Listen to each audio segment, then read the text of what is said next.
Parece que dentro del gabinete de Trump se está jugando una competencia bastante particular.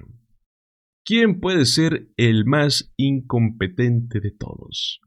Y aunque Pam Bondi parecía tener ese título asegurado, pues al parecer Pete Hegseth le ha dicho, espera, yo también puedo hacer el ridículo. Señores, hoy les traigo un nuevo escándalo que ha sacudido el Pentágono, y el cual terminó en un despido explosivo. Todo esto comienza con una filtración, y termina con caos total. Primero vamos con la filtración que encendió este bombazo. Según un memo interno del Departamento de Seguridad Nacional, una red entera de la Guardia Nacional fue hackeada. Los responsables, un grupo de hackers con vínculos con el gobierno chino, conocido como SALT Tipón. Se comprometieron credenciales de administrador, diagramas de red y datos ultrasensibles. Esto no solo expone a un Estado, esto abre la puerta para atacar a otras guardias nacionales y aliados en ciberseguridad. Y todo esto ocurrió bajo la dirección del mismísimo Pete Hegseth, ¿no? Pero claro, la culpa siempre es de los demás. Esto, señores, no debería de sorprendernos. Pete Hegseth no tiene experiencia real ni defensa ni en seguridad. Y además, ha rodeado su gestión de gente igual de inepta o de sumisa. Muchos de los que sí sabían lo que hacían ya se fueron o fueron despedidos.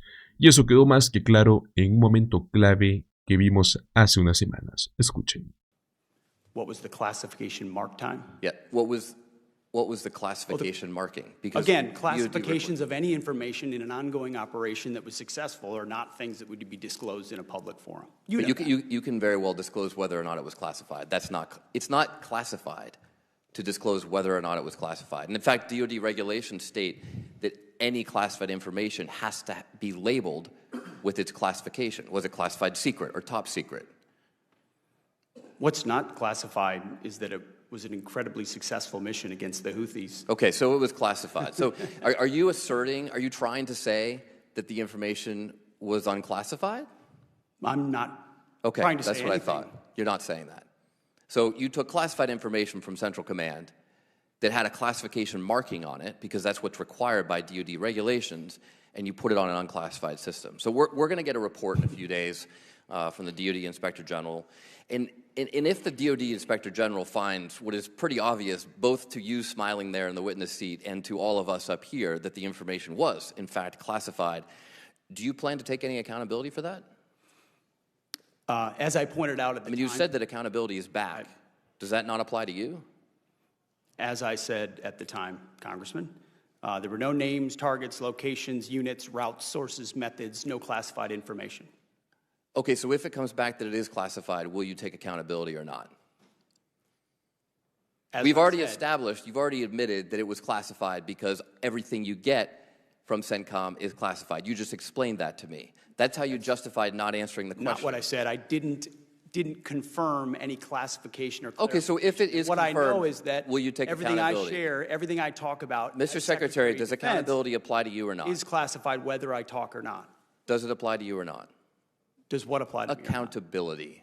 You said accountability is back at the Secretary. And you know what? The Houthis were held accountable for shooting at our I'm just asking if it applies to you. Very successfully. I'm not asking about the Houthis. The previous administration let our ships get shot at, and nothing was done about it. And thankfully, because of the skill and courage of our troops on the battlefield, asking about we actually put them in a place where they called for a ceasefire. I reclaim my time. I'm just asking if accountability applies to you. It's a very simple question. We use leadership by example. Of course. Unlike, I serve at the pleasure of the president like everybody else does. So it only applies to the president, not to you? I serve at the pleasure. You talked about the success of the Houthi operation. About how much money did it cost? How much money did you spend on missiles shooting at the Houthis? Well, you'd have to compare that with what it cost. I'm just asking how much did it cost? Divert our shipping lanes around. I'm told it's several $100 million, maybe close to $1 billion. How many U.S.-flagged commercial ships have transited the Red Sea since your so-called successful operation? Well, thankfully, unlike the previous administration, the answer is zero. Military vessels transit. No, I didn't ask about military vessels. I asked which would about be the commercial precursor vessels. For how many commercial vessels? Transit, it's been several weeks. How many commercial vessels, U.S. flagged, have transited the the Red Sea? Well, would you, Mr. Congressman, put civilian ships? The questions are not to me, Mr. Secretary. So they're to you. We have responsibly put military. The answer is zero. First. I reclaim my time. How many generals and admirals have you fired? I don't know the exact number, but You don't know the number. It's 8. Can you explain why any of them were fired? Like, just explain why was the Army JAG fired? Why did you fire him? they all serve at the pleasure of the president. And I think No, I'm just asking you why. General Kane is a great example. I'm just asking you why. That we And need you at probably this learned time. at Princeton what why means. Why did you fire him? They serve at the pleasure of the president, and we Why want better did you representation fire in him? each and every of those. You can't each and explain every why one you of those fired any of places. them? Gentleman's time's expired. Chair, and I recognize the gentleman from Georgia, Mr. Scott. El escándalo se agrava cuando descubrimos que otro alto funcionario del Pentágono renunció esta semana. Estamos hablando de Justin Fulcher, asesor muy cercano a Pete Hegseth, quien había llegado desde el famoso Departamento de Eficiencia Gubernamental de Elon Musk. Su salida se suma a la de otros 3 altos cargos despedidos tras una investigación por filtraciones de Signal Gate. Por si no lo recuerdan, es la filtración de Pete Hegseth con ese chat parecido a WhatsApp, ¿no? El caos en el Pentágono es tan evidente que, como dijo un funcionario a Politics, esto es un colapso total y refleja perfectamente el nivel de liderazgo que tenemos. Ojo, señores, no lo dice la oposición, lo dicen desde adentro. Aquí es donde todo se vuelve más oscuro, porque estas purgas en el Pentágono no son solo por incompetencia, son parte de un plan mucho más amplio, donde Pete Hegseth está más que dispuesto a obedecer todo lo que Trump ordene, incluso si es que eso significa militarizar las calles. Thank you, Chairman. Mr. Secretary, I said in your hearing, when you had your confirmation hearing, that my biggest concern with you at the helm was the potential use of the military in ways that contradict the Constitution or that taint what I hope we all want, which is an apolitical military. And when I asked you about whether you would accept an order that was actually given to your predecessor, Secretary Esper, Trump's SecDef, to deploy active duty troops against unarmed protesters and to, in Secretary Esper's words, shoot at them, shoot at their legs. You said this was all theoretical. Here we are, a few months later, you've deployed 4,700 troops to Los Angeles and against the wishes of the governor. And my colleague across the aisle was right. It is the first time since 1965 that we have deployed Guard troops without the permission of the governor. In all the instances he laid out, the president had sent in the military to protect protesters, not against the protesters. So you may dismiss it, but I feel like this is a fundamental issue of American democracy. If you love your country and you want an apolitical military, then it should be the last resort, not the first resort in our country to use them. So to get to the non-theoretical, have you authorized the uniformed military to detain or arrest protesters in Los Angeles? Senator, I would just start by saying you're not a protester if you're throwing concrete 100%. at law Arrest those enforcement people. officers. Throw them in the jail. 100%. But what you're doing is something different. Everyone knows this is a political decision, right? So we don't trust that you're using the best interests of the military, certainly, and of democracy on top of that. So have you given the order? That's all I want to know. It's not theoretical. For the U.S. military, not law enforcement. They can arrest all day long. That's their job. Do they have the ability, the uniformed military, to arrest and detain protesters currently today? It's a yes or no thing, authority. It's sort of amusing the extent to which the speculation is out there. These troops are given very clear orders. Then what is the order? Then list it out for us. Be a man, list it out. Did you authorize them to detain or arrest? That is a fundamental issue of democracy. I'm not trying to be a snot here. I'm just trying to get the actual, did you authorize them to do that? All of these orders and what they're sent there to do are public. They are there so to... say it. So say it. Yes or no? I'd like to.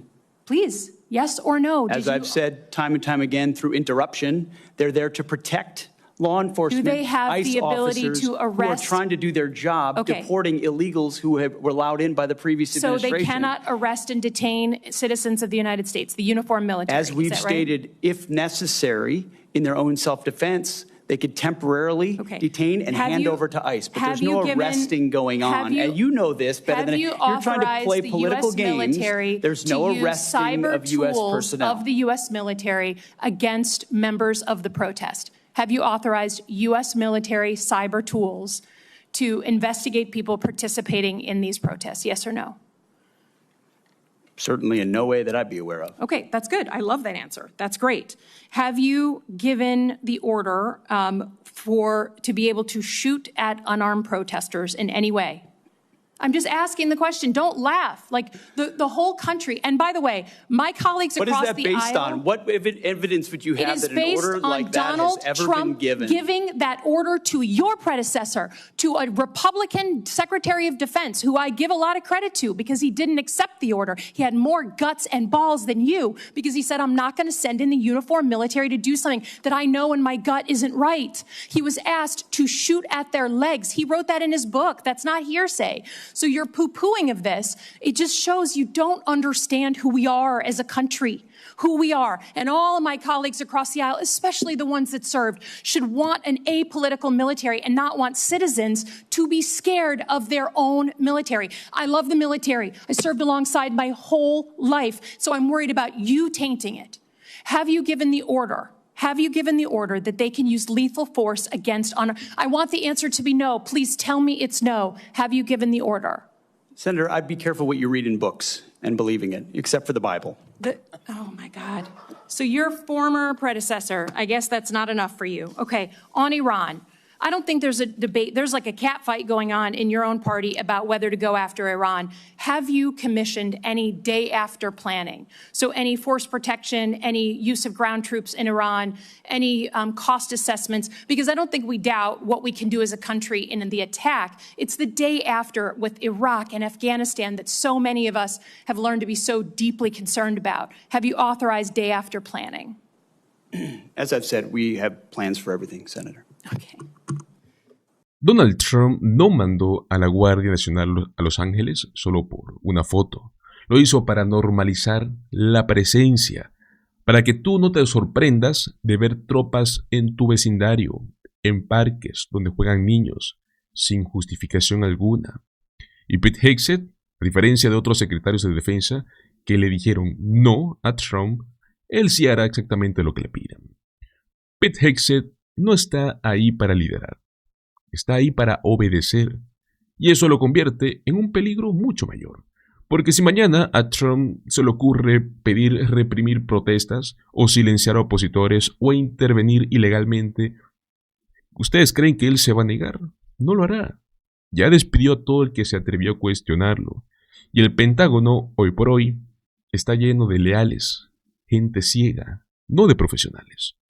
Y sin duda, señores, eso debería de preocuparnos y mucho, porque un sistema militarizado, sin controles y dirigido por incompetentes que están dispuestos a todo por complacer a Trump, es una amenaza directa a la democracia.